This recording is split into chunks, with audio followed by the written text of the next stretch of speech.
హైదరాబాద్లోని ఎల్బీ స్టేడియంలో క్రిస్మస్ వేడుకల కార్యక్రమంలో సీఎం రేవంత్ పాల్గొన్నారు. ఈ సందర్భంగా ఆయన పలు కీలక వ్యాఖ్యలు చేశారు.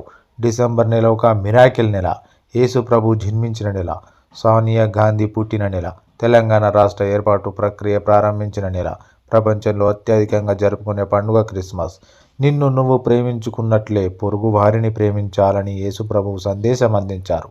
విద్య, వైద్యం విషయంలో ప్రభుత్వాలతో పోటీపడి క్రిస్టియన్స్ కూడా పేదలకు విద్యా వైద్య సేవలు అందించారు.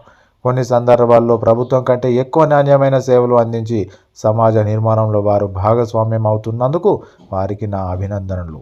ఆరోగ్య తెలంగాణ నిర్మాణంలో క్రిస్టియన్ సోదరుల పాత్ర ఎంతో ఉంది. సర్వమతాలకు రక్షణ ఉండాలనే ఆలోచన మా ప్రభుత్వానిది. ఎవరు మరో మతానికి సంబంధించి వ్యతిరేకంగా మాట్లాడే చర్యలను ప్రభుత్వం సహించదు. ఎవరి విశ్వాసాన్ని వారు పాటించవచ్చు, కానీ పరమత దూషణలు ప్రభుత్వం సహించదు. పేదలకు అందిస్తున్న 200 యూనిట్ల ఉచిత విద్యుత్ పథకం దళిత, గిరిజన, క్రిస్టియన్ సోదరులకు ఎంతో ఉపయోగపడుతుంది. సంక్రాంతి తర్వాత ఇందిరమ్మ ఇళ్ల కేటాయింపు ప్రక్రియ మొదలవుతుంది. ఇందిరమ్మ ఇళ్ల కేటాయింపులో నిరుపేద దళితులు, దళిత క్రిస్టియన్లు లబ్ధి చేకూరేలా ప్రభుత్వం ఆలోచన చేస్తోంది. ప్రభుత్వంలో మీకు సముచిత స్థానం కల్పిస్తాం. భవిష్యత్తులో పార్టీలోనూ సముచిత స్థానం కల్పించాలని పిసిసి అధ్యక్షుడికి విజ్ఞప్తి చేస్తున్నా. క్రియాశీలకంగా పార్టీ కార్యక్రమాల్లో పాల్గొనే వారి వివరాలు వారికి ఇస్తే సముచిత స్థానం కల్పిస్తారు.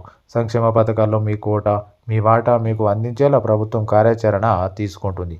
ఇది అన్ని మతాలను సమానంగా చూసే ప్రభుత్వం అని సీఎం రేవంత్ రెడ్డి గారు అన్నారు.